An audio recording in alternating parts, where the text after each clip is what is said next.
Alrighty, folks. Hello. My name is Ann. Sometimes I make mistakes, and yeah, I sure do love this game. Go ahead and hit resume and hop right into Geth stuff, shall we? Not, of course, the main story, but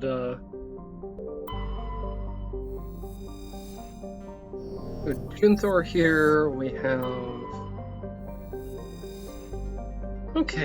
Ray Ingri. Okay, hold on. Actually, real quick. Let me go ahead and check my journal here. It's called Geth Incursion.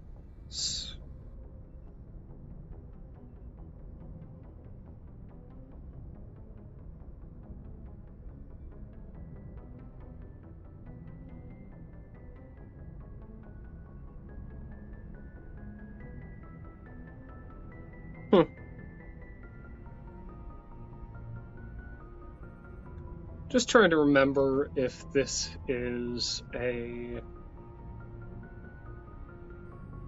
I'm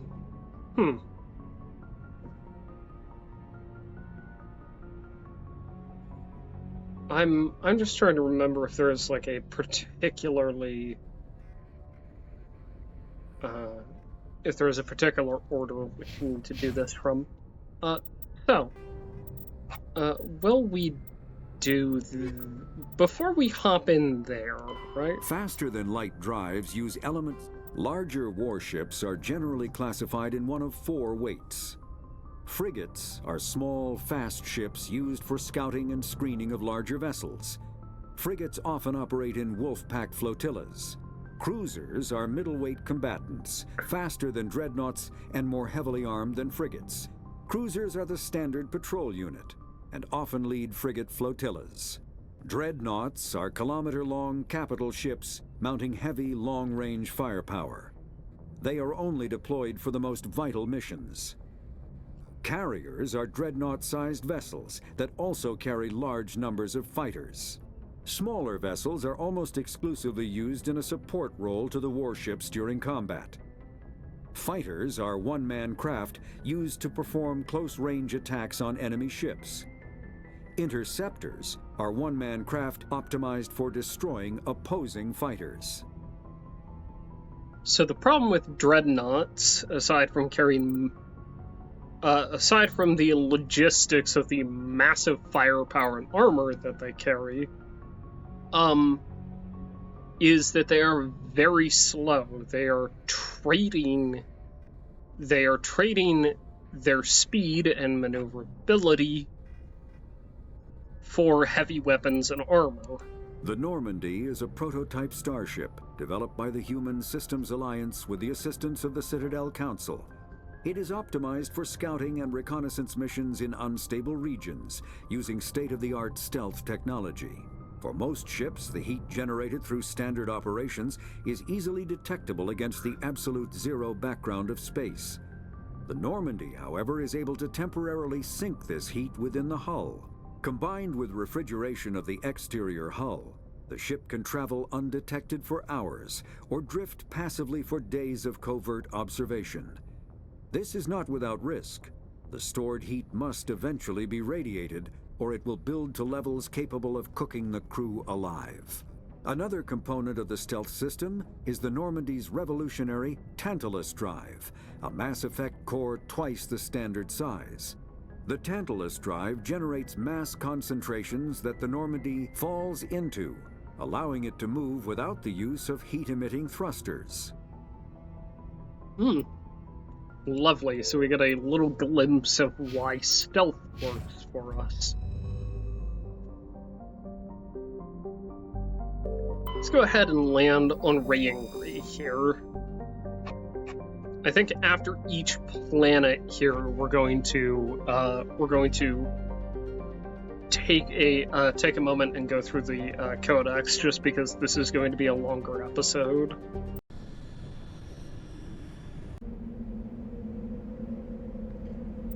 Well, let's see. We need Tally, and we need Ashley, I think.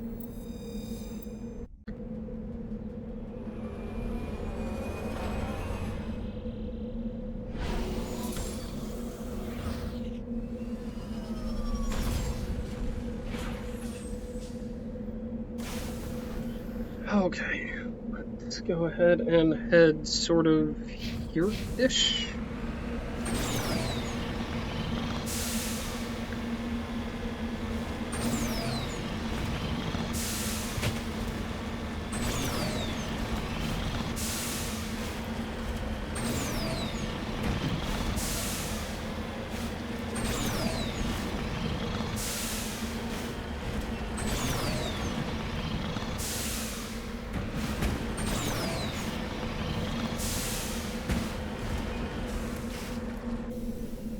Alrighty, let's grab that titanium here.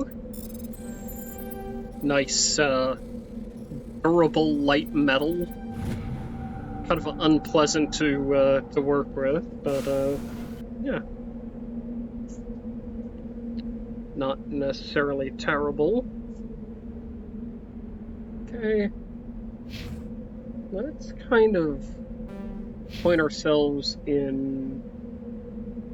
I'll tell you what, we will do kind of a loop around the planet here.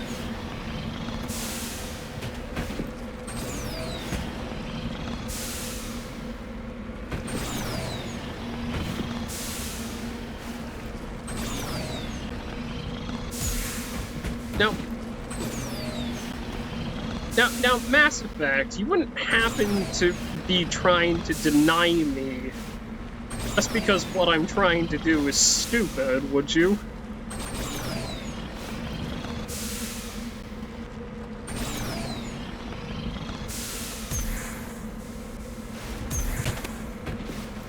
Alright. Okay, now, the question I have is, how do I get out of here? And the answer may be like that. Alright, well, we damaged the Mako just a bit here.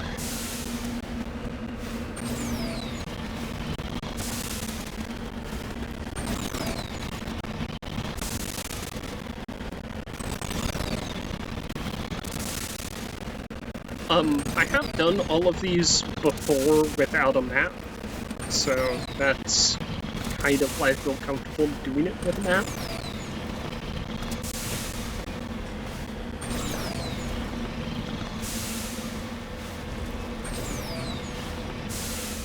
Alrighty. Heading to position.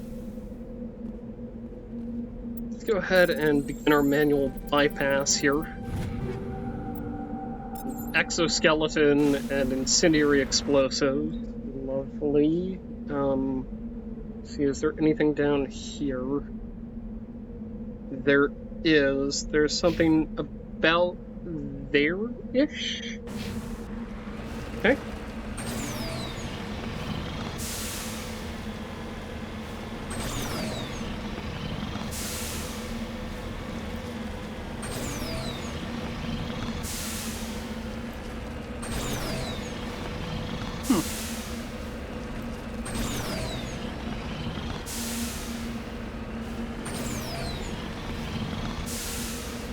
Fine, you just sort of hit the thrusters every time it threatens to go the wrong way. There you go.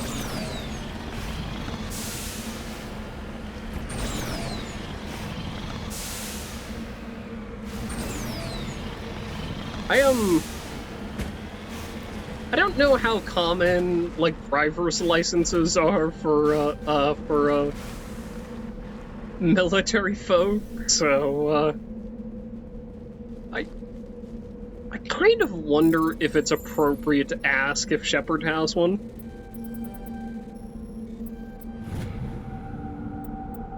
Lovely, we have thorium here.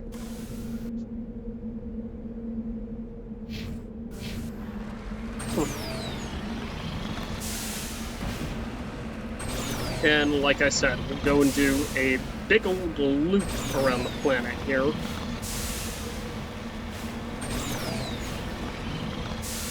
Okay.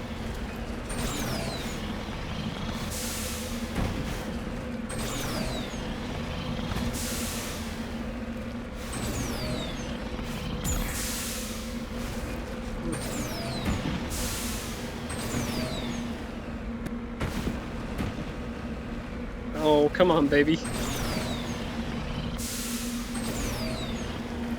Come on, baby. You love it when I do stupid stuff.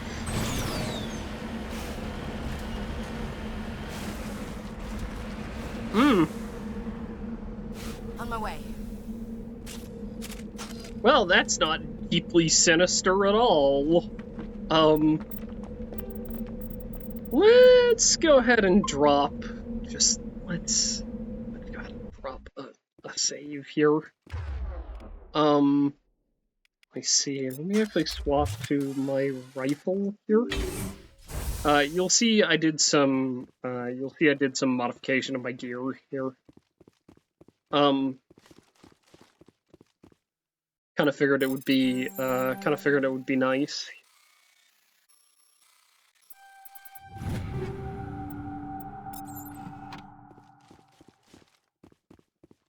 Alrighty, let's go ahead and pop the,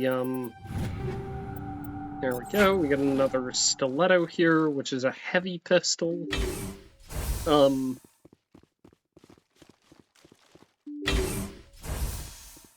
Let's see. Hostile contact. Lost shield.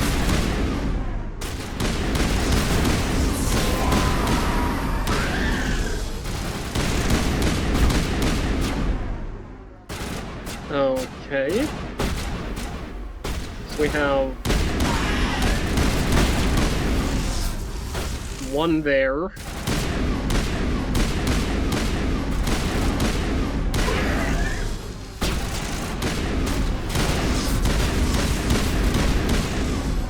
Yeah, being in cover doesn't really work with the Geth, Commander.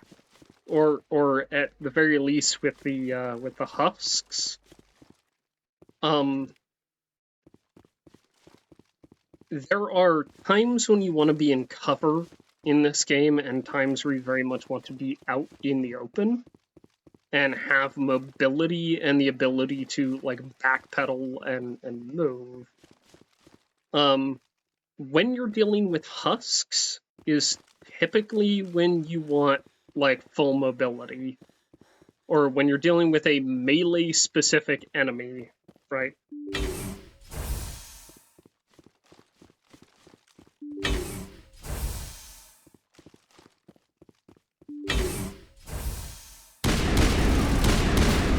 gonna go ahead and wager things didn't go well for that person.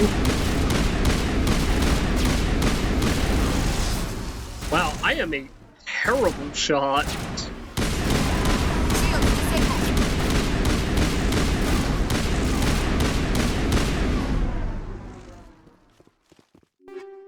Alrighty, give me the thunder here. Okay, tungsten rounds, that's fantastic. Liberator and Liberator. Naginata. Okay. I should mention, I'm using the Thunder 4, which is a semi-auto rifle.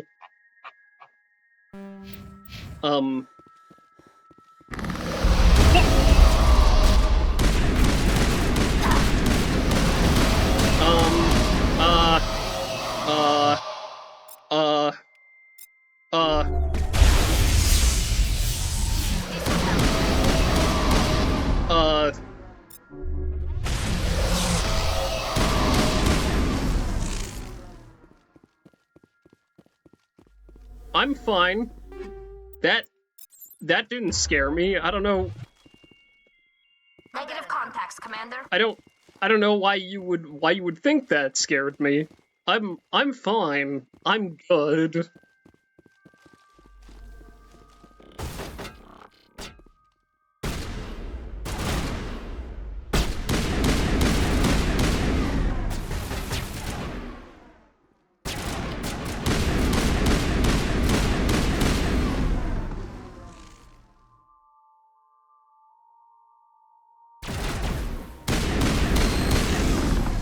Alrighty. Oh, where's this rifle going?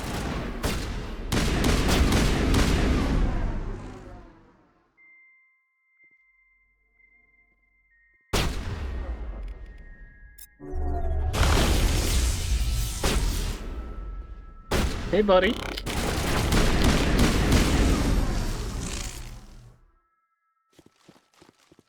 Hmm.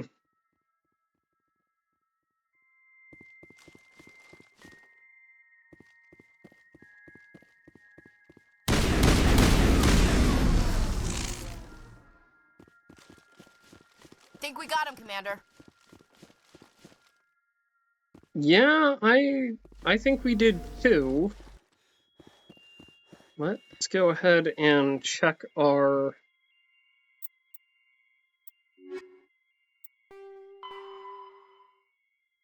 Okay, lovely. Let's go ahead and check back in there and just double check, make sure, right, that we got everybody. And that we got everything, more importantly, right? I mean, we are here to loot. Okay, nothing I can do with a laptop. There is a crate here, though, so I'm very glad I came back in here. With a new biotic amp. Let's see what you can do. Ooh, that is not bad. Alright, yeah. Okay.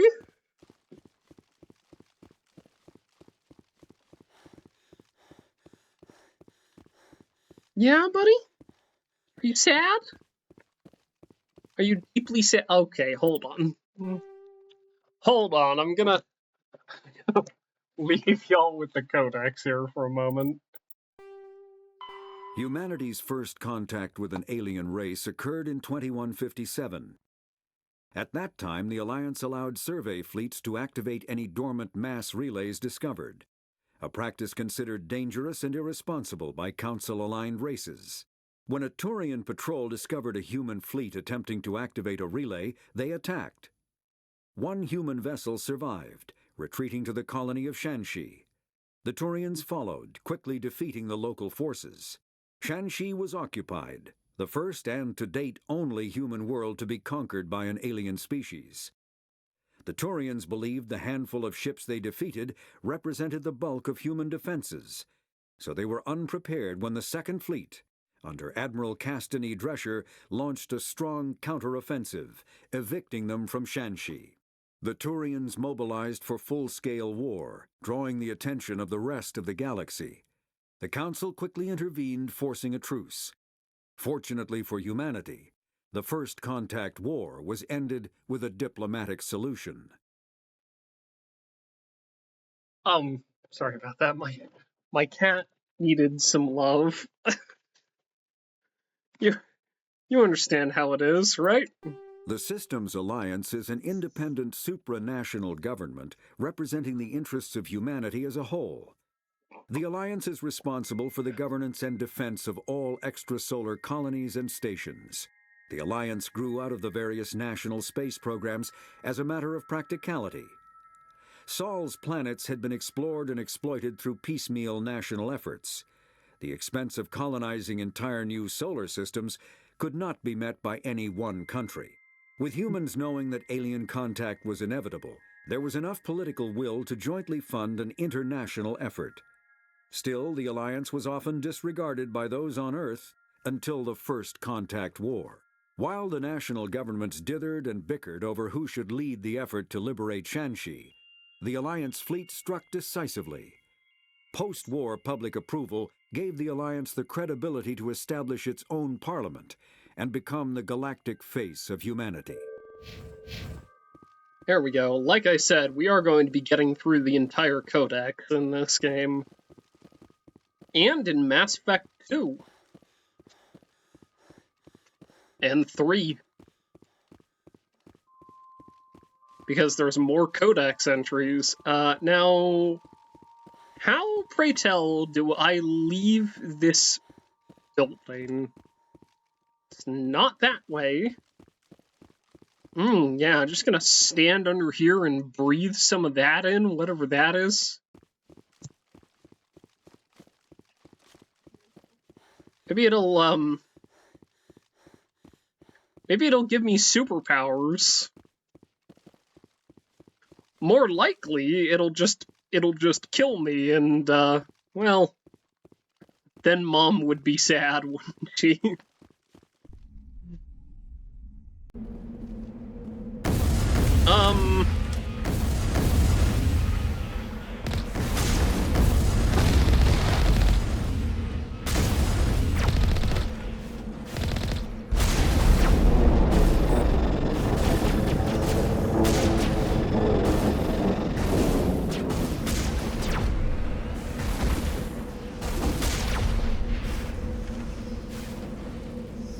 One down, 3 to go. Right. Okay, I need my map here again. Love you, buddy. It's hard not to love animals.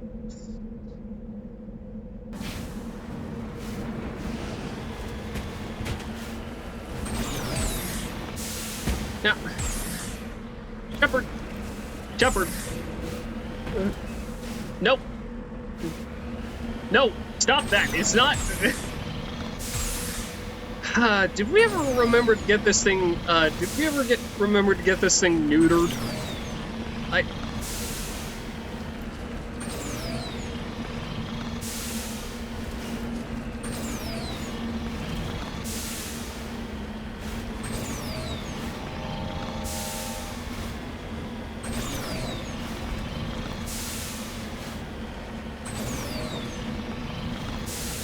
Buddy, see that real quick. Oh, okay. Sorry about that. I was just double checking on some things here.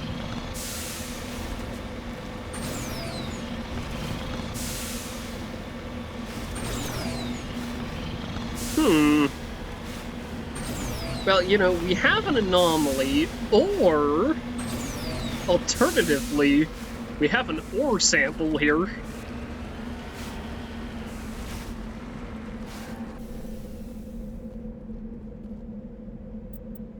Delicious. Polonium.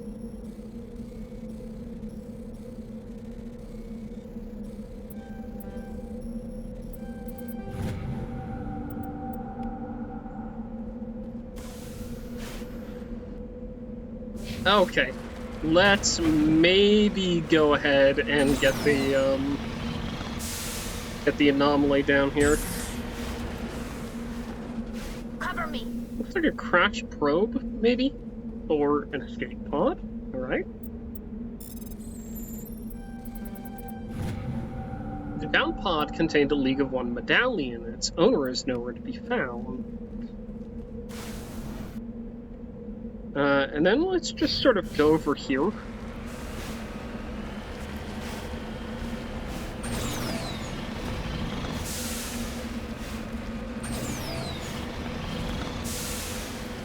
All right.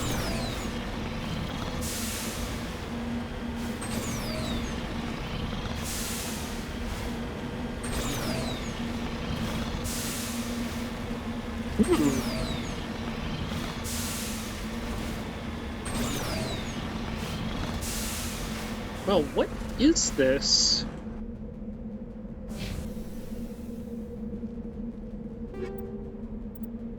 Right? The scavengers who made this camp are gone. They seem to have abandoned it abruptly some time ago. So we have tire tracks leading off in a... How do you accidentally fire off a cannon? I'm just gonna ask that question here.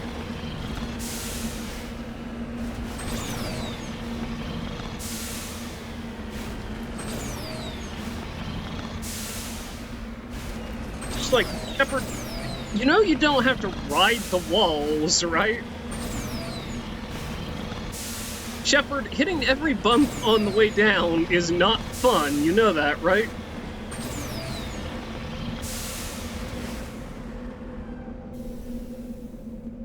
Alrighty.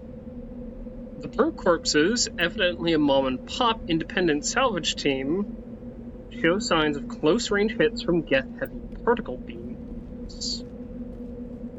Okay. Let's see, is that everything?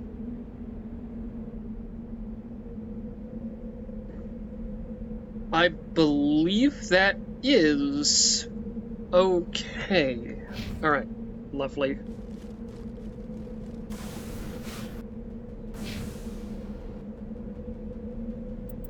Alright.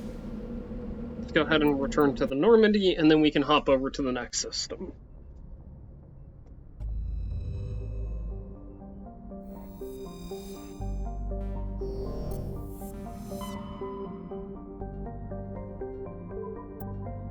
Tereshkova. Lovely.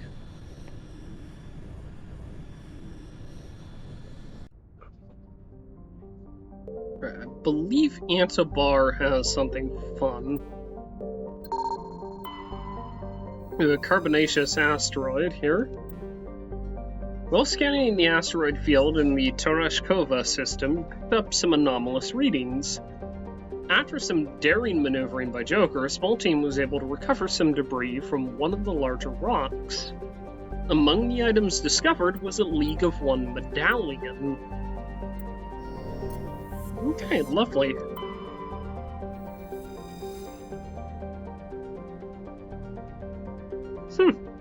Alright. Iridium, lovely.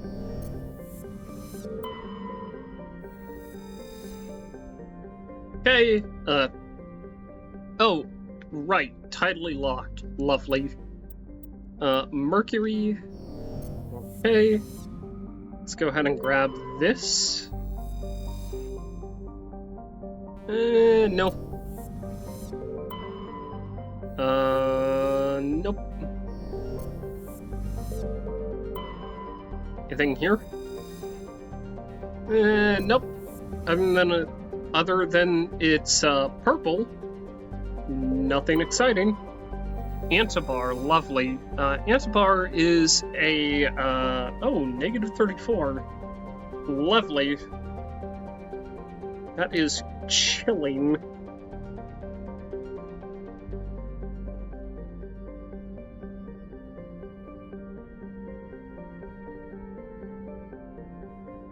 Okay, lovely. Let's go ahead and grab Ashley and Tally. Accept. Thank you. Ashley is wearing heavy Phoenix armor now, as opposed to the medium she was wearing before.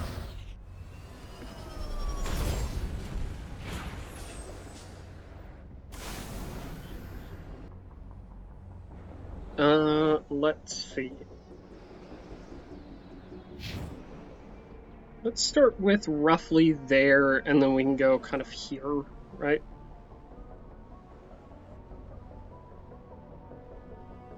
Or...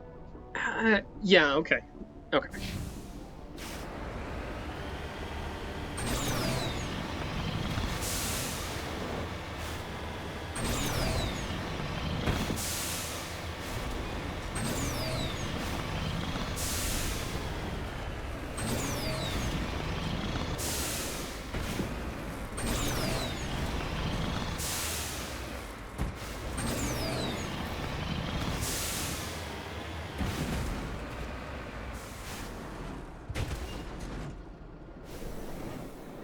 Alrighty, yeah, lovely.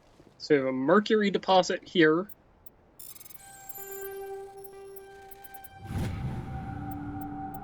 Okay.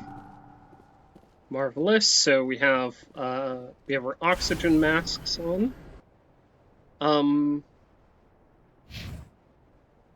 Okay. Let's go ahead and head over there, shall we?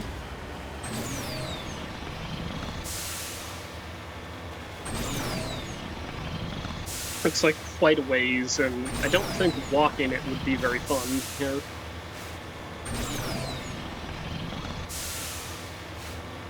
Should be coming up on a mineral deposit here. Lovely.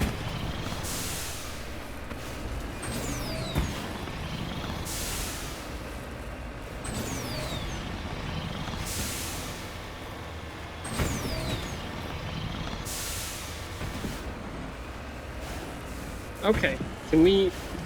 There we go. Lovely. We figured it out in the end.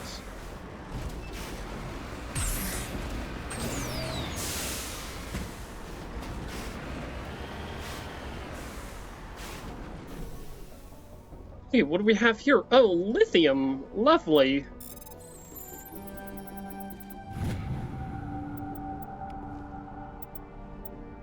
All right, let's see where we're at in terms of unity here. Oh, I can take advanced throw. I can take... Okay, lovely. I can take lift.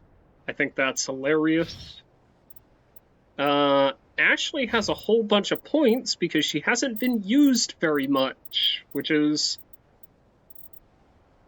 honestly a failure on my part. We're going to start dumping her points in first aid here. We're also just going to... we got her. Let's go ahead and give her advanced shield boost. Let's go ahead and get her adrenaline burst. And let's go ahead and get her advanced adrenaline burst here. Lovely. Let's go ahead and get her immunity.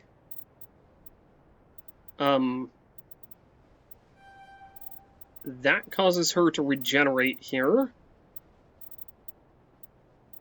Let's go ahead and actually unlock sniper rifles, as well as advanced overkill here. And let's get her working towards assassination here. Marvelous. I think she's actually pretty well set up now.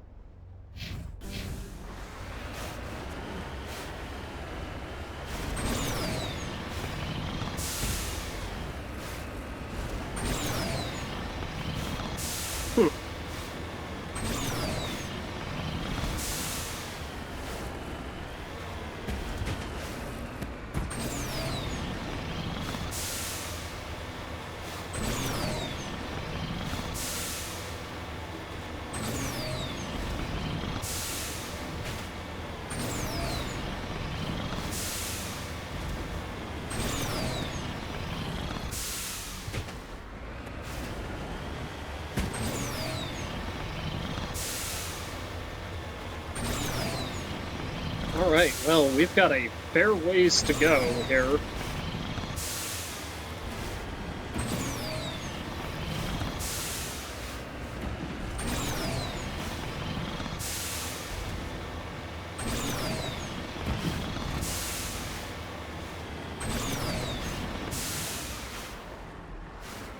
A crashed probe? We're jammed? Oh, surely not, right?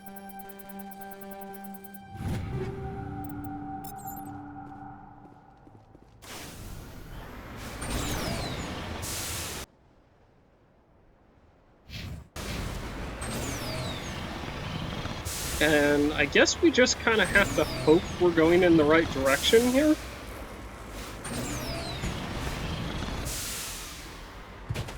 And that we don't get too off course. Okay.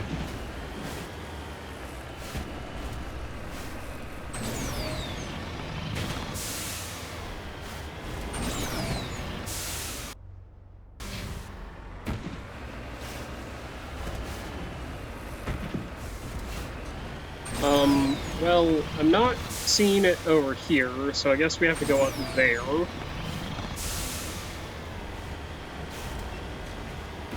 Nothing quite like flying in blind, huh?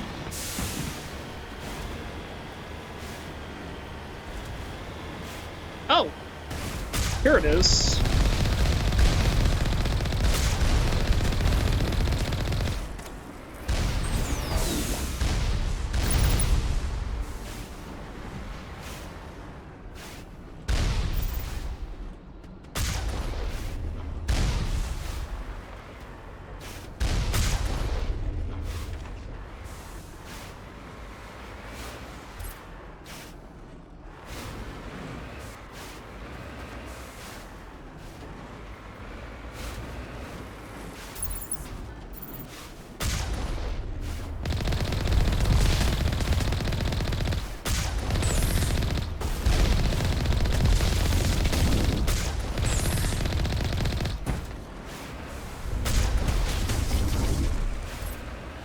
Lovely.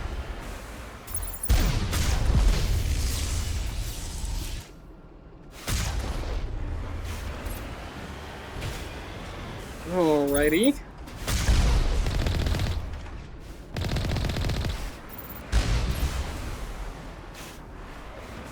that everybody?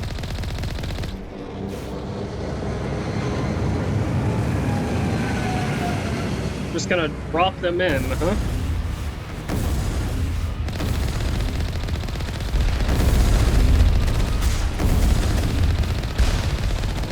Oh, a prime. Lovely.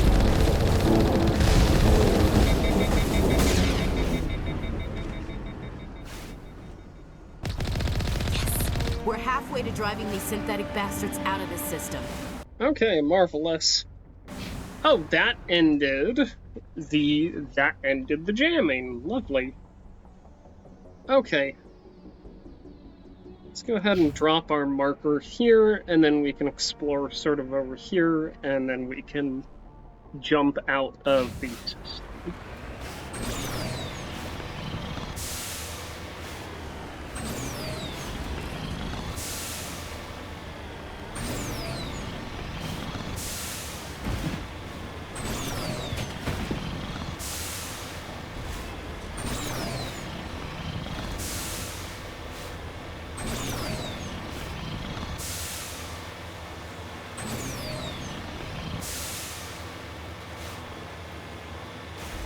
Like, that's it right there, magnesium.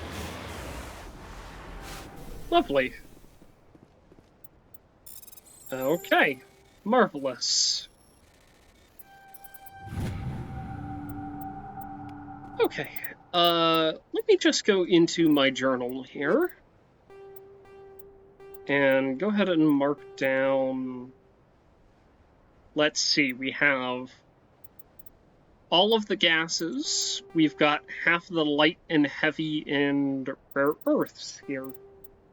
We've got a good third of the Turian emblems, good third of the Prothean artifacts, a good half of those, and roughly, I would say, about half of the League of One medallions.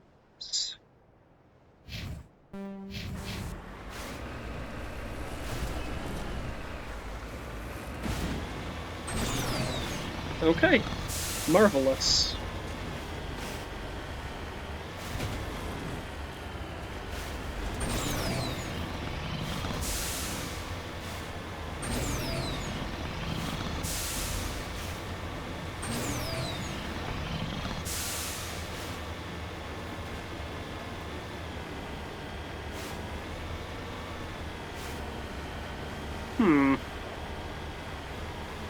Let's go ahead and see, at the very least, what this is. There's a big X there, so I'm gonna wager it's probably not a good thing. That's waiting for us there. Okay. Alright, let's see if we can rotate you. There we go.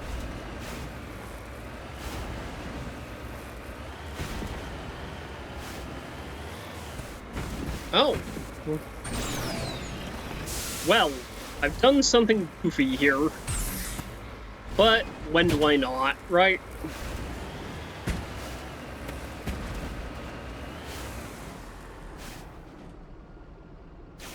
Okay.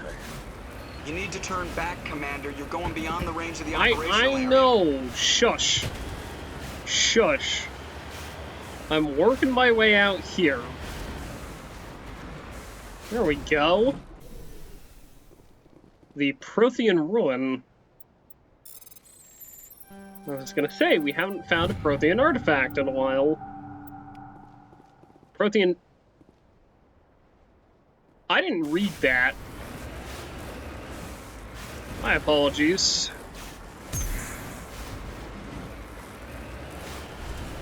I grabbed it, and I saw the word Thresher Maw there. Hello, my friend?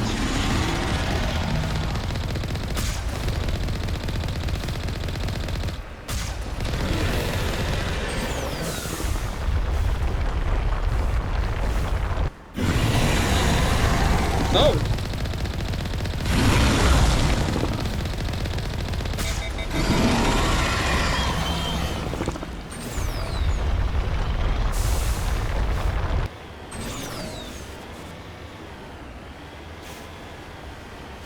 Oh?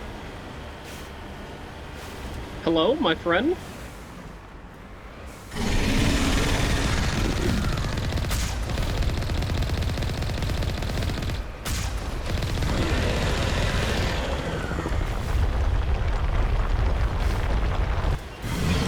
Hello? There we go. That's one very, very dead Thresher Maw. Let me see. Hold on. I mean, what do we have here? We've got dead Geth. We've got dead people here. Ah, okay. Let's go ahead and examine. The vehicle and human corpses show the telltale signs of Geth weapons fire. The Geth have been mangled by the Thresher Maw. At least they got what was coming to them. Okay. That should be roughly everything here.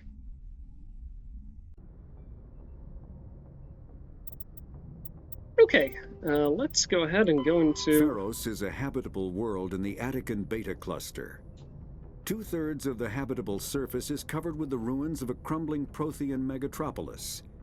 In the millennia since the Prothean extinction, the ruins have been repeatedly picked over by looters many times.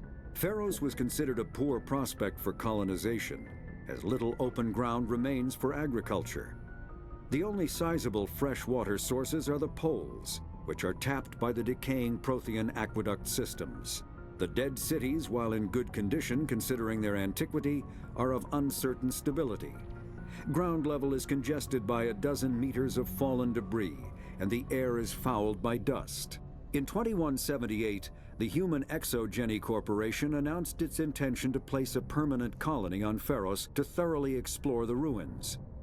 The pioneer settlement was placed on the upper levels of several intact skyscrapers, using the surviving Prothean aqueducts and rooftop hydroponic gardens to support the population. Fascinating. And Noveria? Noveria is a cool, rocky world with most of its hydrosphere locked up in massive glaciers. A privately chartered colony world, the planet is owned by the Noveria Development Corporation Holding Company. The NDC is funded by investment capital from 24 high-technology development firms and administrated by an executive board representing their interests. The investors built remote hot labs in isolated locations across Noveria's surface. These facilities are used for research too dangerous or controversial to be performed elsewhere, as Noveria is technically not part of Citadel space and therefore exempt from Council law. By special arrangement, Citadel's special tactics and reconnaissance agents have been granted extraterritorial privileges, but it remains to be seen how committed the executive board is to that principle. Given its unique situation, it is understandable that Noveria is often implicated in all manner of wild conspiracy theories. Okay, lovely. Let's hop over to the next system, shall we? Actually, real quick, I didn't read Antbar either. Antbar is a cold terrestrial world with an atmosphere of methane argon. Its frozen surface is mainly composed of iron deposits of magnesium. The world has been noted as a possible target for long-term terraforming. If the atmosphere could be increased to the thickness of Earth's, the global average temperature would rise by 10 degrees Celsius. Antbar's combination of low temperatures, high-speed surface winds, and low visibility make it dangerous to explore on foot. Lovely. Let's hop over to the Hung system.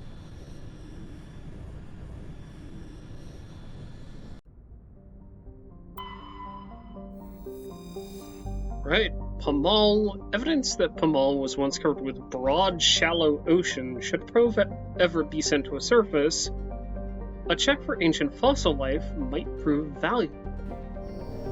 Lovely. trigger. Cryogenic processes are actively repaving it. Oh, and lithium, lovely.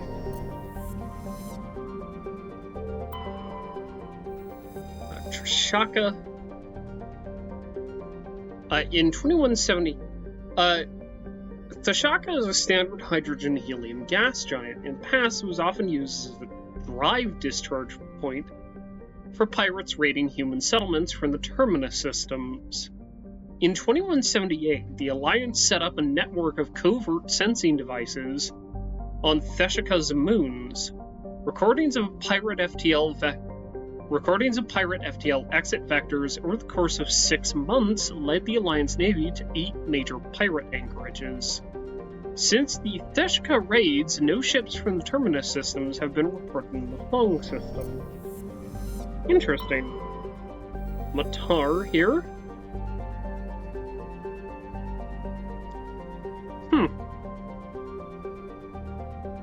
Alright, neat. Scans of Matar revealed debris from a destroyed Asari freighter. Further scans uncovered a body which was brought on board.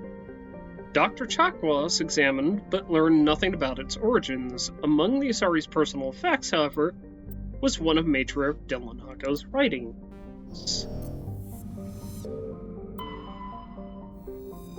Casbin is our landing zone.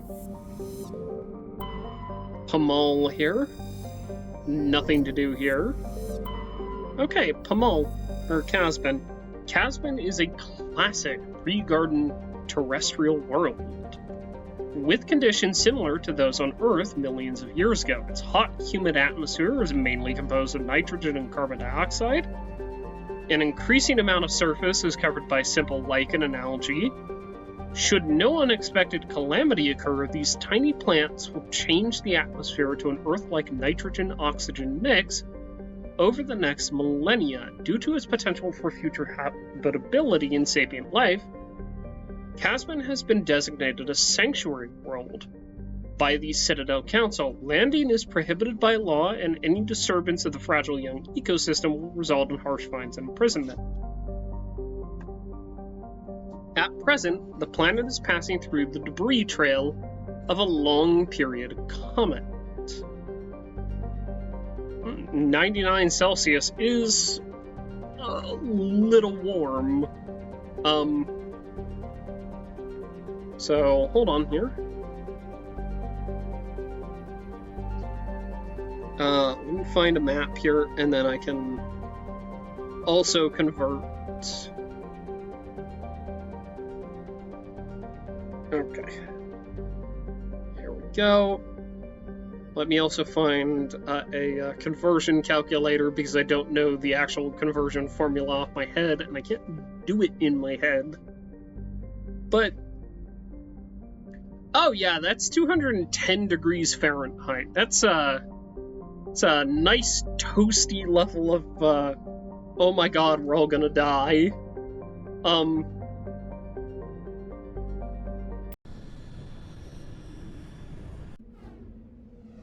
Lovely. Let's go ahead and grab Ashley and Tally again.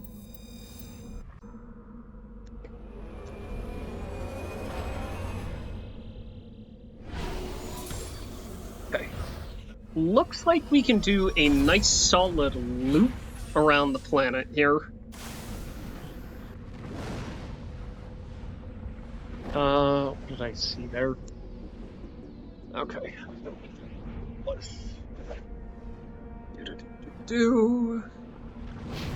Somewhere about here. Okay.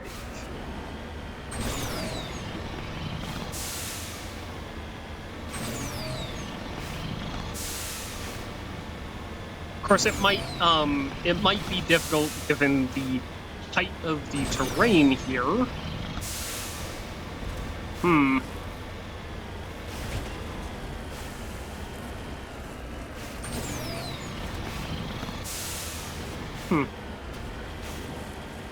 Okay.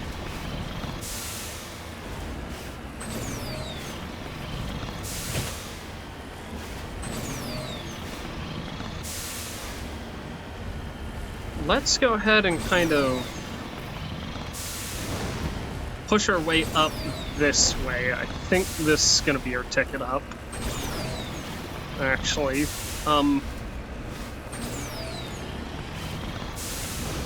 oh yeah.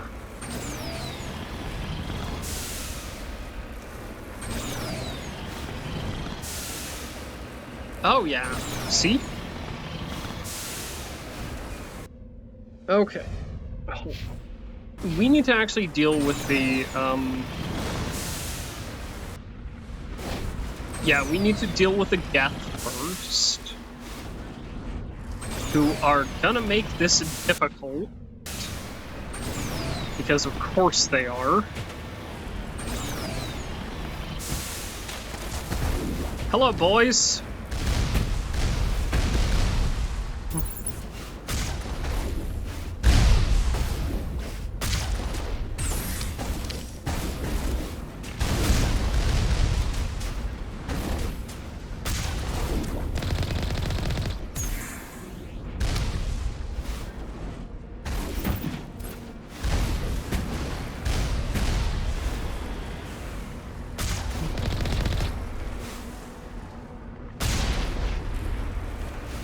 Right, got you, okay, got you, and got you, lovely. Okay, marvelous. Go ahead and, oh!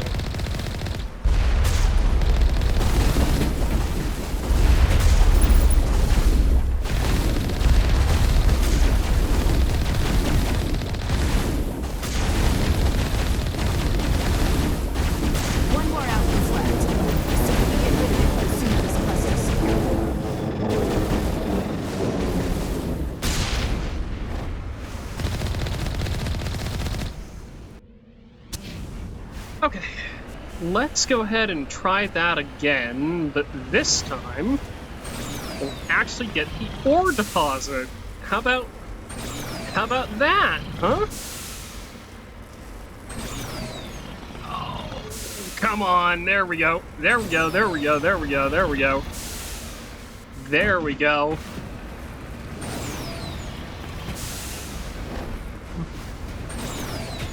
There we go. Let's see, we kind of want, I think, right there as well. Alright, let's begin our survey here. We got some uranium. Okay.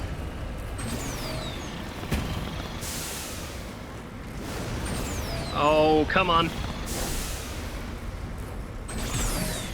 Nope, that's not gonna do it. Gotta do it this way. There we go.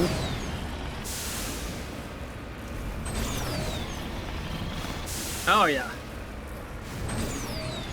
Oh yeah, there we go.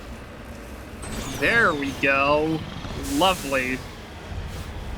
Forcing it to do something here. There we go.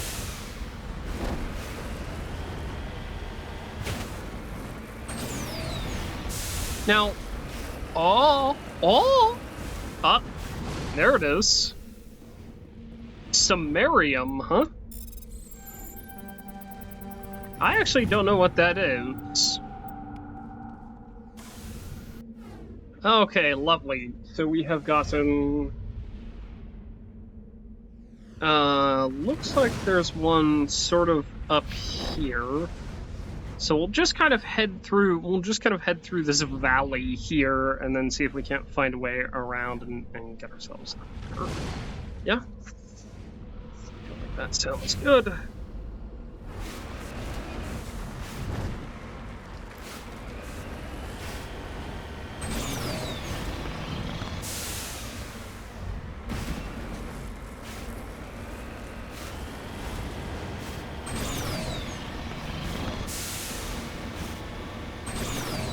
I seem to remember doing this last at one point or another, just because, I don't know, I guess I didn't feel like I was prepared for it or something. Let's go ahead and take the medical interface here. I think it's when we start hitting, is it Mark 6 or Mark 7 armor? Where we start getting 2 upgrade slots as well. So we are obviously going to be wanting those.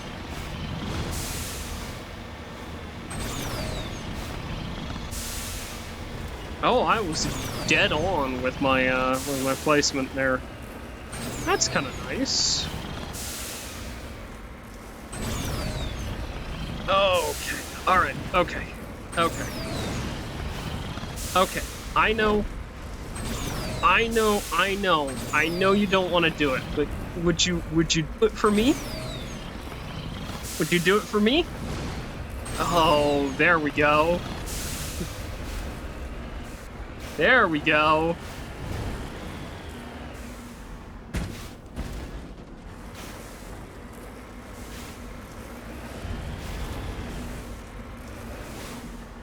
Let's see. There we go. You lead, I'll follow. Mm-hmm.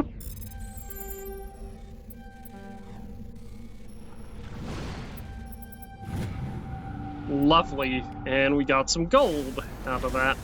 Marvelous. Oh, if you thought this was long-winded, wait until you see Mass Effect 2. Although, truth be told, I'm actually gonna install a mod to just make it a little bit nicer and a little bit more doable. That.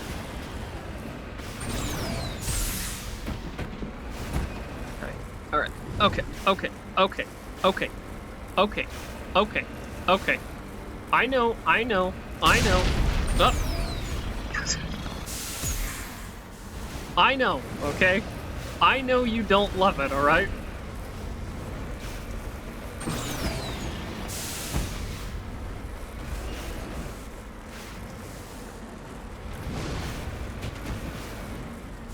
Can I... Oh, hold on. This looks like a path. Can I follow this? Not without the Mako wanting to bounce, but well, I mean, what's new, right?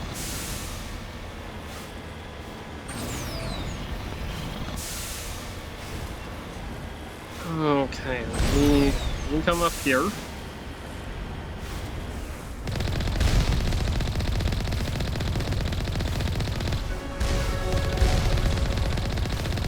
Oh, good. We got a level out of it. Lovely. We're gonna back off and sort of wait for our shields to recharge here. In fact, let's go ahead and put those points into something that actually might be fun or useful. Ooh, advanced adrenaline burst. That could be good.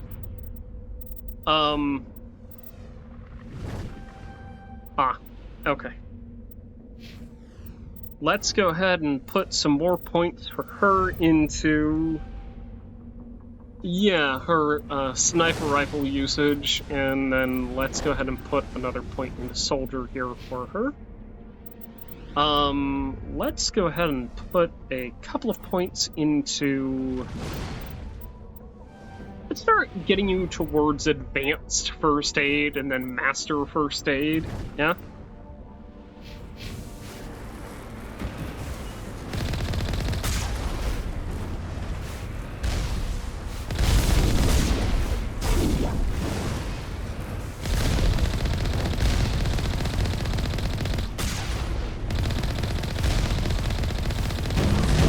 Okay, lovely. Hey, hey, buddy. Hey, fella. What's up?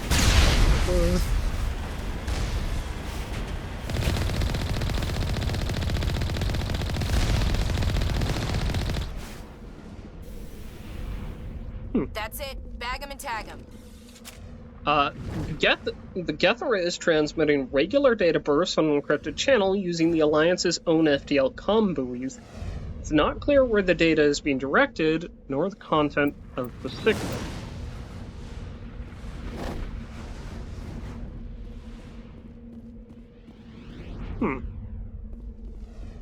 Interesting.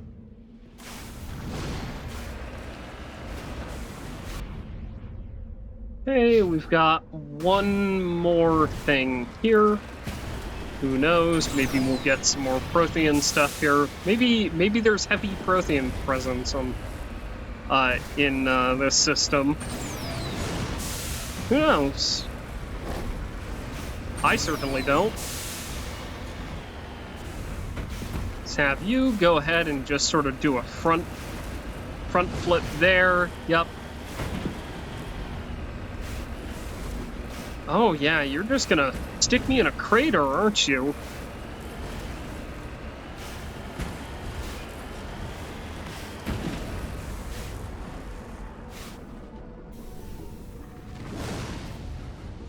Alright, well, we've got a crashed probe here. Oh, we have a combat scanner. Fusion explosives. Lovely. We should have one more thing here. Okay. Which is gonna require... Oh my goodness. Well, I mean... What if, hypothetically speaking, what if you worked with me here instead of against me? I mean... It sure would be a nice change of pace here, wouldn't it? Right? Right? Yeah? Yeah? Oh. Okay. Alright.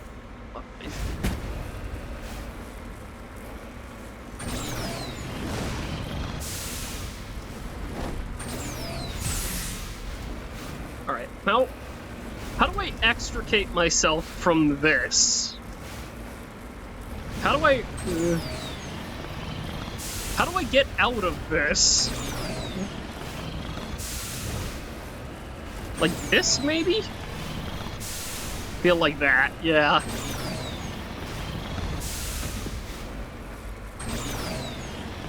Alrighty, there we go.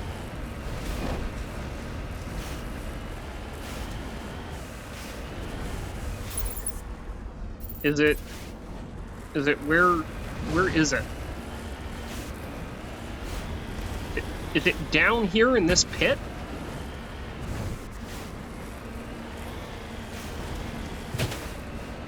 Doesn't appear to be.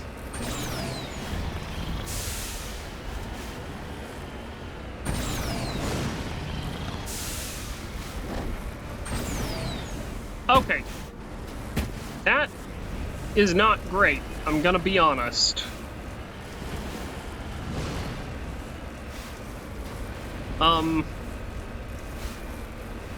Oh yeah, oh baby. Okay, up. Whoop, there we go.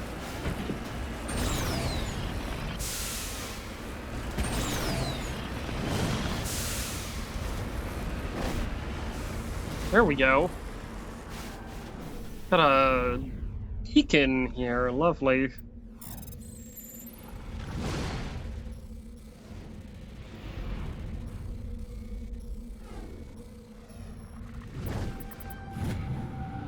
Buried under the beacon was an identification tag for Captain Thane. There's no indication of why it was hidden here or who buried it in the first place. Kill them all!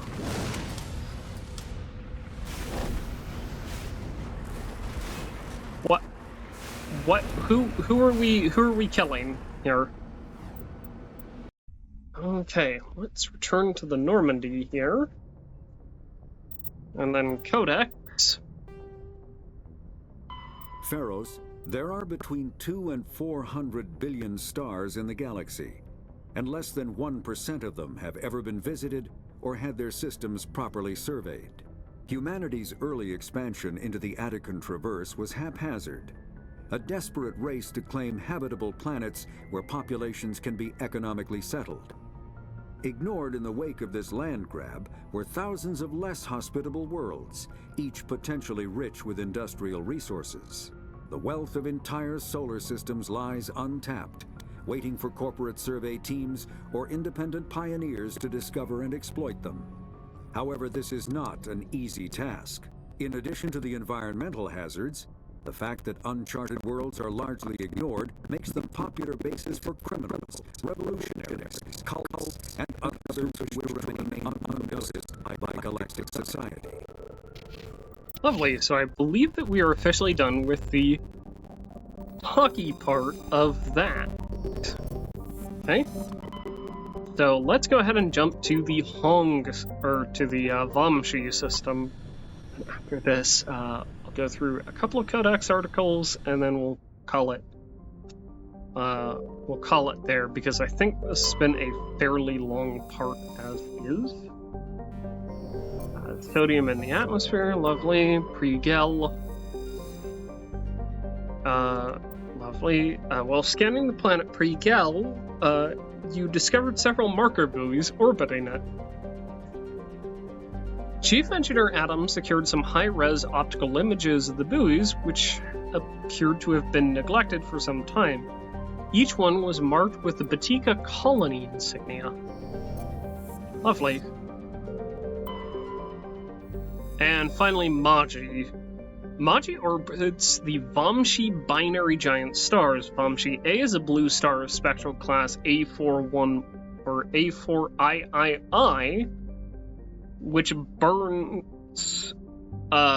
burns at half again the temperature of Sol. Vamshi B is an aging red giant of class M5II, over 220 times the size of Sol. Magi has a thin atmosphere of methane and carbon monoxide. The difference in temperature between the hemisphere facing the suns and that facing deep space causes constant winds, stirring silica and sodium dust of the surface. Unsavory characters from the Terminus systems occasionally use Magi for forms of cruel sport, dumping slaves, hostages, quarreling shipmates, or even when bored, vicious animals on the surface. One must kill the other before they will be rescued from the lethal radiation of the giant stars. Oh, it's a negative 121 too. Lovely. That is a terrible planet to be on there. Let's go ahead and accept her. Thank you. Lovely.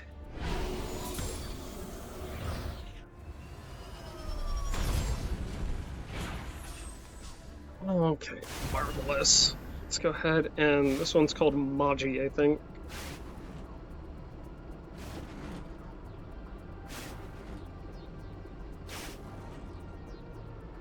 Okay, let's see, where are we? We should go roughly here, give or take, and then we can just sort of follow things along until we circle back around to this.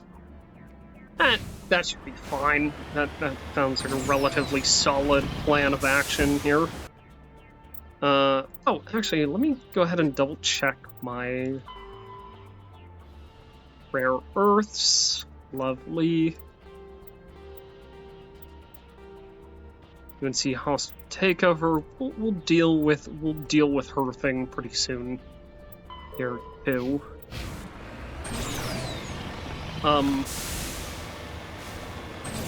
Oh wow, that was like spot on. Lovely. Excellent. Always glad when I get it right the first time.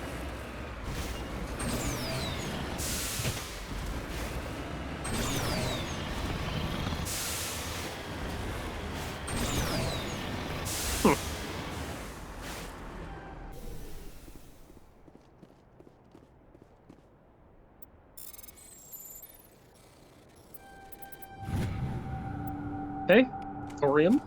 So we have more heavy metals. Lovely. We can head over here now, and then sort of do one big loop here.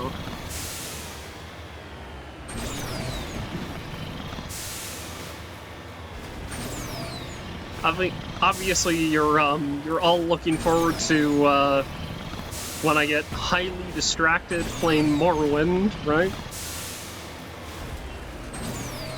I should definitely do a Morrowind playthrough at some point. I love that game, but I have not played it in many, many years. I do feel a little guilty, actually. Okay, so we have ancient debris here.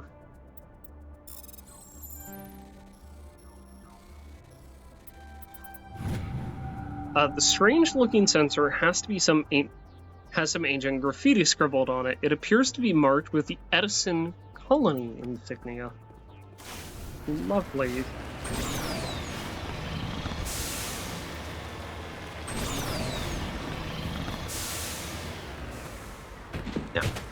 Now,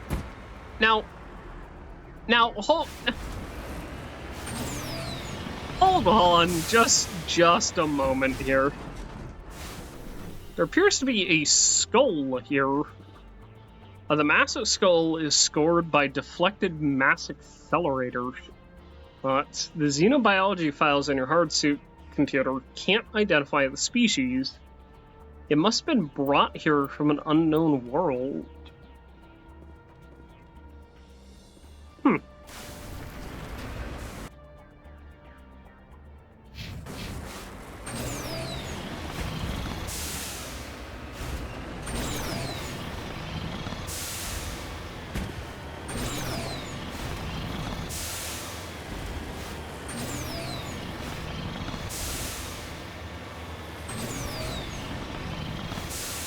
Right, so we have one final crashed probe here.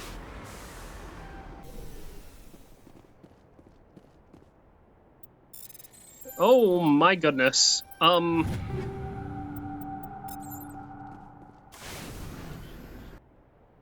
lovely. I think if we just kind of make a beeline for here, like, that should be something, right? And then if we just kind of go in a straightish line here, we should be relatively good for finding everything else. Oh wow, that is really, really spot on. Lovely.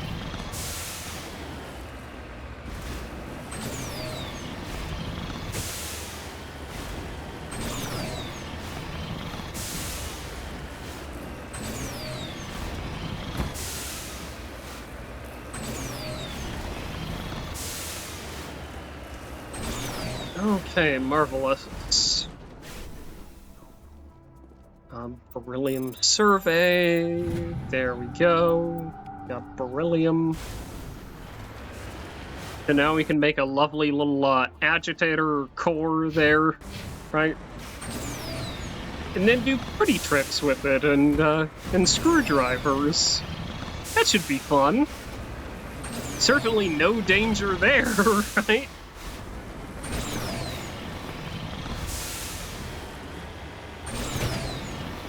I mean, why would something so delightful as beryllium have any negative consequences for doing party tricks with it?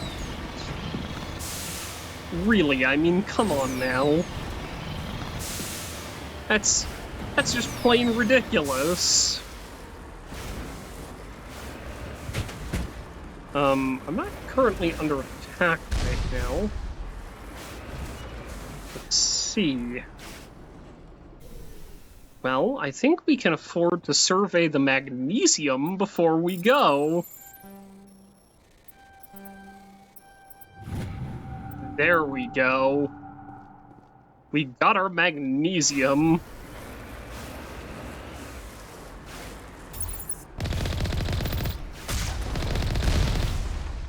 Alright, let's see who else is here. Okay. Marvelous. Let's see. Ah!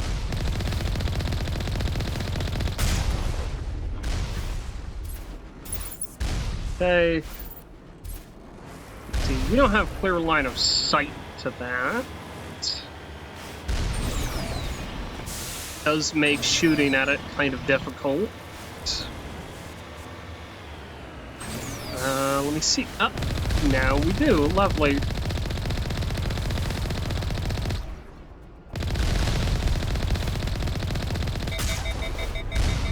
Okay. 988 XP. Lovely. And now we can't see what we're doing. Marvelous.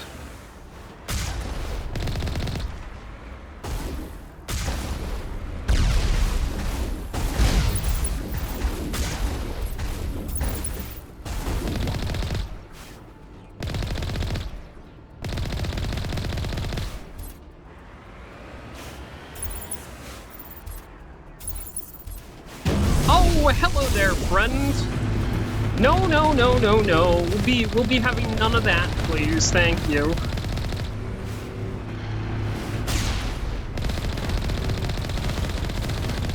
No, no, no, no, no, no. We'll be having no mobility here, thank you.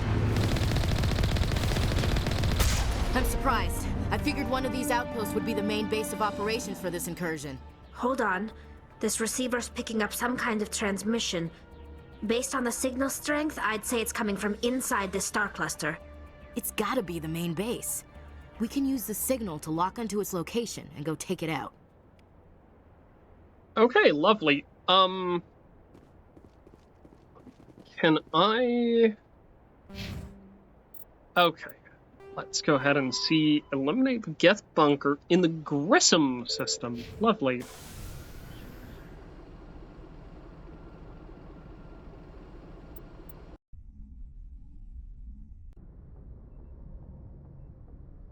Alrighty. One more, it looks like. The Vamshi system. There we go. We've got the Grissom system now.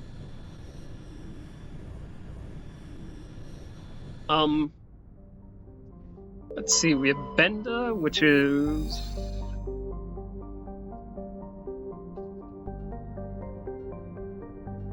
It lacks a crust. Scans of Benda uncovered an ancient Solarian vessel. A small team was dispatched to search for valuables. The only item of value recovered was a League of One medallion. Lovely. This is not... okay. Zaharux's nitrogen-argon atmosphere is being blasted away by the solar wind of the blue giant Grissom. Its surface consists of seas of loose silica dust some kilometers deep, which periodically swirl into global sandstorms. Many unmanned probes to Zaharux have been lost over the years. Though investigation has attributed all to mechanical failures or computational error, a popular extranet meme insists the entire planet is composed of dormant nanotechnology created millennia ago by a race even more advanced than the Protheans. According to the story, Zaharux's silica dust is actually disassembler robots which periodically awaken to defend themselves. Though discounted by every reputable scientist, this theory has been popularized by a series of sensationalist texts by Asari author Dulce Orthisa. Lovely, and we found some beryllium there. Oh, we'll deal with that in just a moment. Notaban is a hydrogen helium gas giant with traces of ammonia. Molecular nitrogen is present in the highest levels of the atmosphere, giving the planet its odd violet tint. The upper levels of Notanban's atmosphere are inhabited by shoals of tiny ammonia-based life forms, no larger or more complex than the plankton of Earth's oceans. Held aloft by air pressure and wind, these bioluminescent creatures constantly flee from the approach of the Terminator. Should they be exposed to the light and heat of Grissom, they die. Fascinating. Let's see, where's our little thing here? There should be something in here.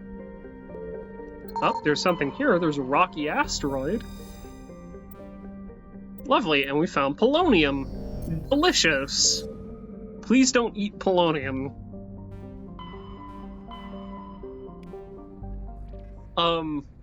Okay, let's go ahead and go into our codex here. Marvelous. Before they joined the Citadel Council, the Solarians' most potent military tool was a small reconnaissance team known as the League of One. Their primary training was in espionage and assassination. Never more than a dozen strong, the team was adept at infiltrating the tightest defenses and eliminating all necessary obstacles. Only a few top members of government and military were privy to the League's identities. League members wore no distinguishing garments and held no particular rank. The only evidence of their participation in the League was a small medallion presented to each upon induction. This secrecy was maintained until the formation of the Council. In an effort to dispel rumors and appease their new Asari partners, Solarian Union released all classified documents pertaining to the League. The League of One was suddenly exposed and in danger of being hunted by enemies of the Solarians. Before any harm could be done, the team mysteriously disappeared. Most assumed this was a convenient lie to help hide their identities, but a few months later, the Inner Cabinet was murdered. Though there was no incriminating evidence, it was clear who was responsible. Realizing the threat posed by this rogue outfit, the Special Task Group dispatched a team of hunters. When they didn't return, the SCG dispatched 10 of its brightest operators with broad discretionary powers. Only 2 returned. They reported no evidence of the League. No further incidents were reported, and it was assumed the League was wiped out. Some recently declassified documents, however, have suggested there may have been a 13th member who eluded the Solarian military. Like I said, we are going to get through this codex. It is a beefy, beefy thing to get through, but we are going to get through it. Even if I have to do an episode that's just all codex. Warning, level 1 heat hazard. Solkrum is the largest moon of the gas giant Notunban. It has trace amounts of krypton and xenon. The crust is composed of various metals with deposits of sodium. As with every body in the solar system, the surface is scorching hot and thoroughly irradiated by the blue giant Grissom. Surface excursions without proper protective gear are certain to prove fatal. On approach to Notunban, Normandy's passive sensor array intercepted a fragmentary coded transmission from the surface of Solkrum. Attempts to decrypt the messages were fruitless. It does not appear to be in any software coding language used by the Citadel races. Let's go ahead and land. It's 351 Celsius. Let's just go ahead and grab Tally and Ashley.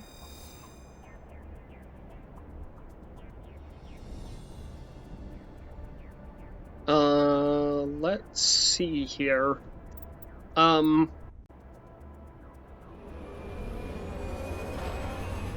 go ahead and drop ourselves off here. There we go.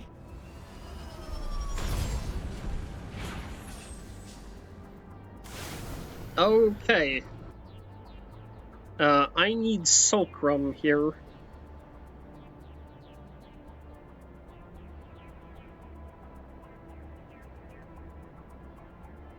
Okay, let's see about just sort of going here, roundabout here, about here, and then about here. Shall we?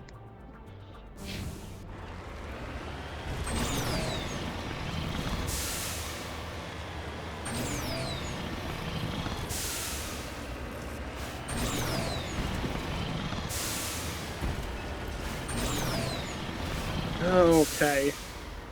There we go. Any landing you can walk away from, right?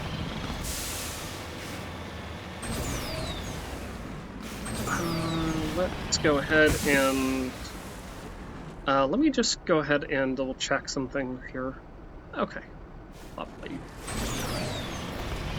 Just wanted to make sure we weren't, like, hitting our limits in terms of what we can do here. Let's see, where is the... There it is. It's an Asari capsule. There were several artifacts stored here, all worthless except for one of Matriarch Delanaga's writings. Whether it was uncovered at this dig site or somewhere else is unclear. Okay. Let's go here. So you will see that that bar picks up. There is armor that can actually help, I believe, or like once you get to a certain, I believe there's like a mod that can help, or basically once you get to a certain level of armor, you're actually pretty safe from the environment. And level 1 hazards stop being a problem. Okay. A crashed probe here. Yeah, let me salvage you. Begin our manual bypass here.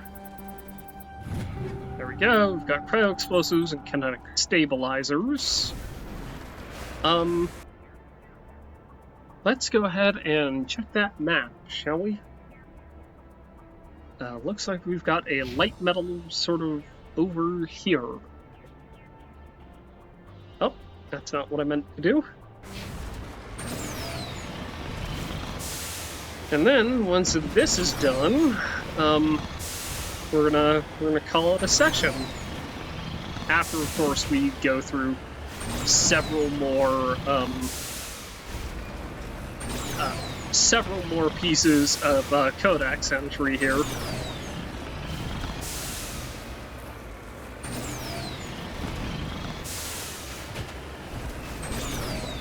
Gotta love that. No, why would I use sensible routes, right, when I can just brute force my way through any situation? Which, by the way, I love the thrusters on this thing.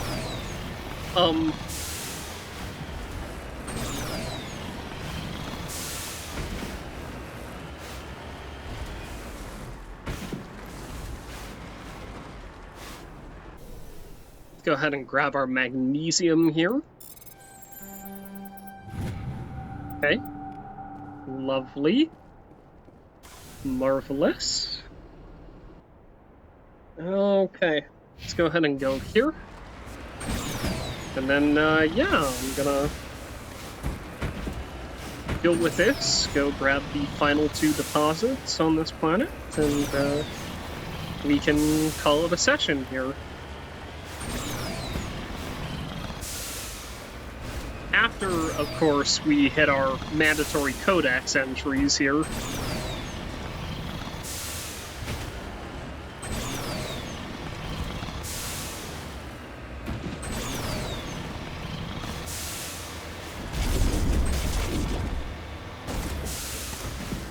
Okay, looks like we have people sniping with rockets, which is never fun.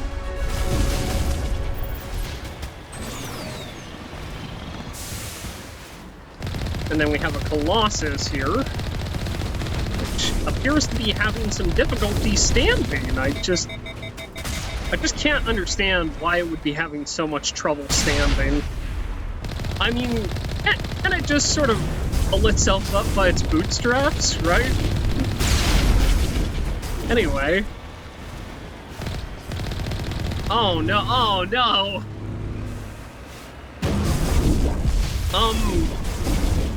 Excuse me?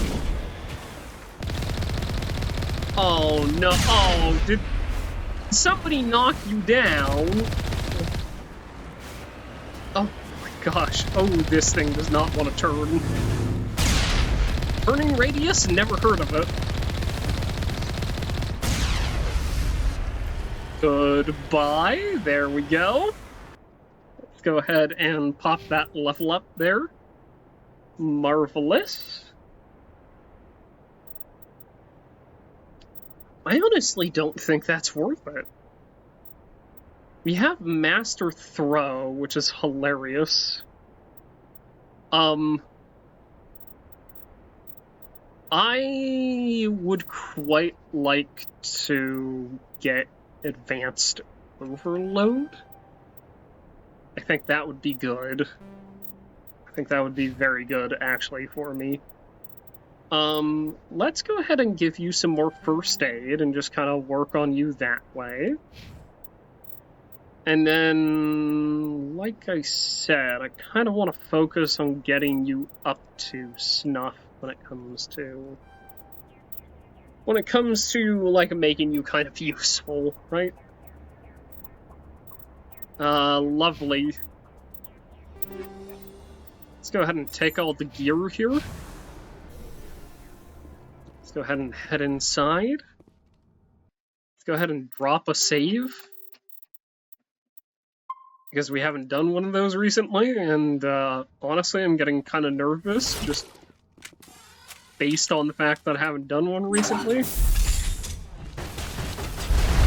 Okay, up, up, up. Okay, let's go ahead and throw you. Let's go ahead and... Can I overload you? Okay.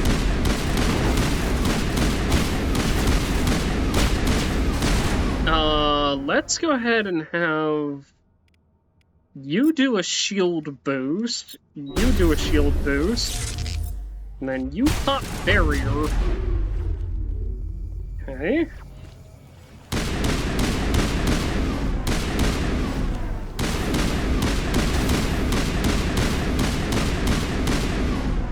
Okay.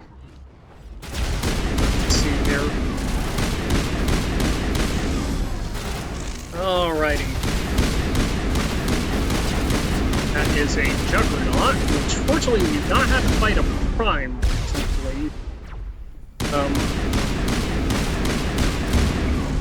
As the last Geth falls, you hear music from across the room. On the monitor, Corian stands before a hushed crowd, warbling a mournful a cappella of Worlds and Innocence Lost. The recorded song is dispatched to the Geth worlds behind the Perseus Veil. The transmitter shuts down. Lovely. Is there anything to loot in here?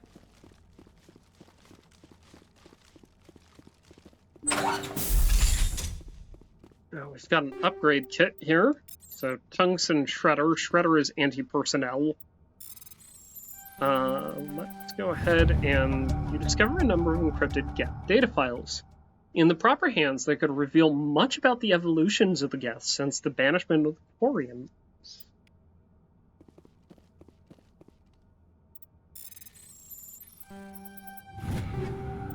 And we got a Lancer, and we got Phoenix 5.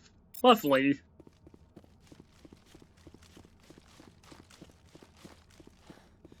Tremendously excited to get some fun gear there.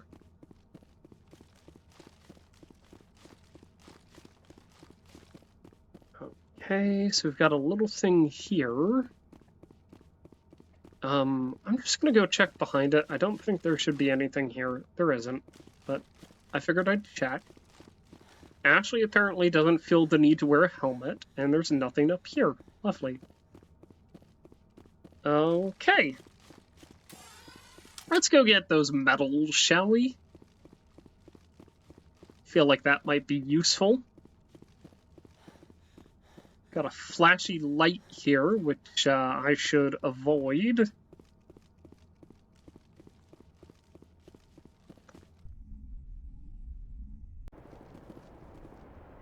Okay, and where is the Mako? Lovely. So I believe it's somewhere like right there, give or take. Or oh no, it's like right there, and then yeah, okay, all right, lovely. Give me just a moment here. Okay. All right. So we've gone ahead and done. We've gone ahead and done that. We should probably give Tally that information, shouldn't we?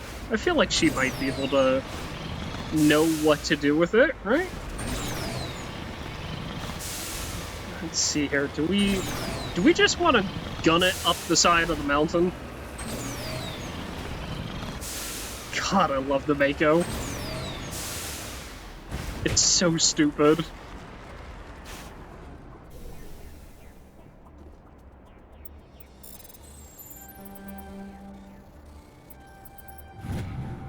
Right, so we got ourselves some uranium here. Okay. And we got ourselves just a touch stuck, actually. Sort of head over in this direction.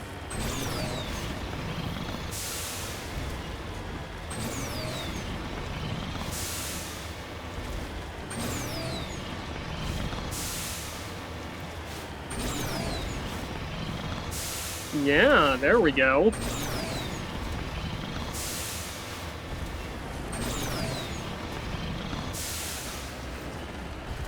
Alright. I see what we have, and I think it's gold.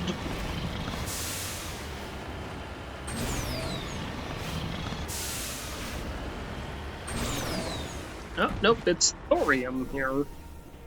Okay, lovely.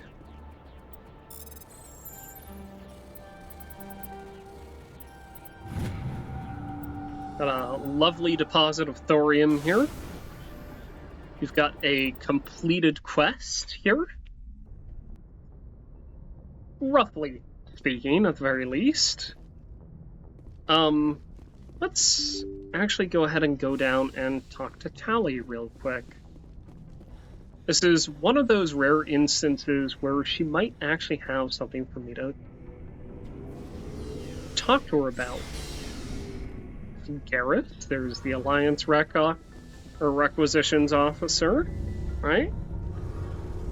There's Tally. Shepard, I need to talk to you. It's important. Of course. Is something wrong? You know the data you took from those Geth control nodes? The information you uploaded to Alliance Control? I want a copy of it. I understand. You want to bring this data back to the migrant fleet? Those files have information that could be vital to our efforts to understand the Geth. It could be the key to helping us reclaim our homeworld. Then you'll leave us? If I give you this data, your pilgrimage is over. You'll go back to your own people. Not right away. I'll stay with you as long as it takes to stop Saren. But my people need this. To kill the Geth. You think you can use this information to destroy your enemy? Not right away. We will need to study it. It could take years, but it will give us new insight into how the Geth have changed and evolved over the past centuries. All right. Go ahead, make a copy. My people, I owe you a great debt, one I can never repay. The only thing I can offer in return is what you already have. My solemn promise to stay with you until Saren and his Geth armies are defeated. I think that's good enough. I never wanted anything more. Thank you, Shepard. Lovely, and we got a little bit of Paragon. We got an update to our journal here. Tally's pilgrimage. Lovely. We have a whole bunch of Asari writings, and we don't have a whole lot of Prothean artifacts here. But we do have a whole ton of metals here, which is fantastic.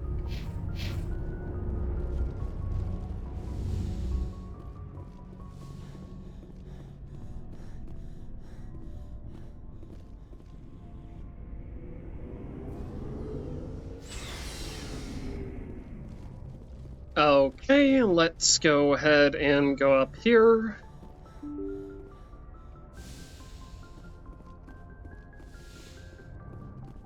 Let's go ahead. Message from and... Admiral Hackett, there Commander. it is. Patching it through. We just received your report. Looks like this Geth Incursion was bigger than we thought. They were probably preparing for a major offensive in the system. We're increasing patrols in the Armstrong cluster to make sure they can't establish another foothold in the region. Nice job, Shepard. You saved a lot of human lives on this mission. Hack it out. Alrighty, lovely.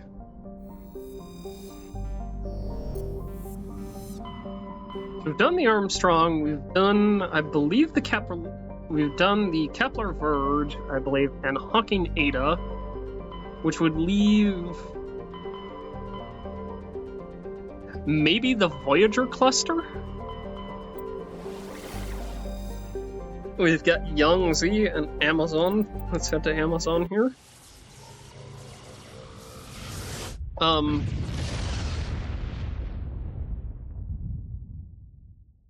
Commander, incoming signal from 5th Fleet HQ on the Citadel. Commander Shepard, something uncomfortable has just come up. In the First Contact War, we fired a lot of espionage probes into Turian space.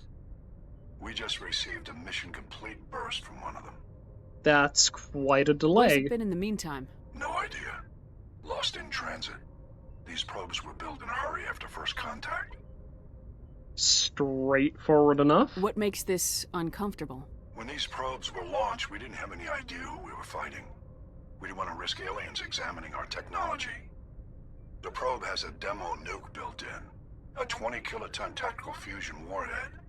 About equal to the bomb dropped on Hiroshima back in the 20th. If somebody finds that probe, tampers with it, you don't need me to finish, Commander. Yeah, that's quite serious. I understand this must be handled, but I don't have anyone trained to deal with this sort of thing, sir. I know. I wouldn't ask if it wasn't important. These probes have been classified for 26 years. The Council will call fusion bomb booby traps dangerous and irresponsible. The Alliance would face censure if they find this probe. I'm asking you because the Normandy can get on site quickly and quietly. It's in the Voyager cluster. It shouldn't be over It's in there. the Voyager cluster. That's the opposite side of the Alliance from Turian space. How did it get there? I don't know. It's possible someone recovered it safely and brought it there. It's also possible it got very badly lost. It could have been wandering the relay network since the war. Yeah, we'll handle it. We'll get on it immediately, Admiral, and we'll be discreet. I appreciate that, Commander. Good luck. Fifth Fleet out. Okay. Let's actually go ahead and just sort of exit here. And then we have in Codex, we have more Council race stuff. So we have Turians. While Turians are individuals with personal desires, their instinct is to equate self with a group and set aside personal desires for the good of all. Turians are taught to have a strong sense of personal accountability, the Turian honor that other races find so remarkable. Turians are taught to own every decision they make, good or ill. The worst sin they can make in the eyes of their people is to lie about their own actions. Turians who murder will try to get away with it, but if directly questioned, most will confess the crime. Turians have a strong inclination toward public service and self-sacrifice, so they tend to be poor entrepreneurs. To compensate, they accepted the mercantile Vullis as a client race, offering protection in exchange for their fiscal expertise. The Turian military is the center of their society. It is not just an armed force. It is an all-encompassing public works organization. The military police are also the civic police. The fire brigades serve the civilian population as well as military facilities. The Corps of Engineers builds and maintains spaceports, schools, water purification plants, and power stations. The Merchant Marine ensures that all worlds get needed resources. Although they lack the brutality of the Krogan, the skill of the Asari, and the virtuosity of the humans, Turian Turian military has formidable discipline. Officers and NCOs, that means non-commissioned officer, are lifers with years of field experience. Enlisted personnel are thoroughly trained and stay calm under fire. Turian units don't break. Even if their entire line collapses, they fall back in order, setting ambushes as they go. A popular saying holds, you will only see a Turian's back once he's dead. Boot camp begins on the 15th birthday. Soldiers receive a year of training before being assigned to a field unit. Officers train for even longer. Most serve until the age of 30, at which point they become part of the reserves. Even if they suffer injuries preventing frontline service, most do support work behind the lines. Biotics are uncommon. Well admired for their exacting skills, Biotics' motives are not always fully trusted by the common soldier. The Turian prefers to assign their biotics to specialist teams called cabals. Command and control is decentralized and flexible. Individual squads can call for artillery and air support. They make extensive use of combat drones for light duties and practice combined arms. Infantry operates with armor supported by overhead gunships. Strategically, they are methodical and patient and dislike risky operations. Tradition is important. Each legion has a full-time staff of historians who chronicle its battle honors in detail. The oldest have records dating back to the Turian Iron Age. If a legion is destroyed in battle, it is reconstituted rather than replaced. The Turians recruit auxiliary units from conquered or absorbed minor races. Auxiliaries are generally light infantry or armored cavalry units that screen and support the main Turian formations. At the conclusion of their service in the auxiliaries, recruits are granted Turian citizenship. Lovely. And we're getting there. We managed to get through all of these, so now we've just got all of these to go. Like I said, we'll get there. It's gonna take some time, though. Speaking of taking time, I'm going to call this session and go take some time for myself. So, see ya, folks.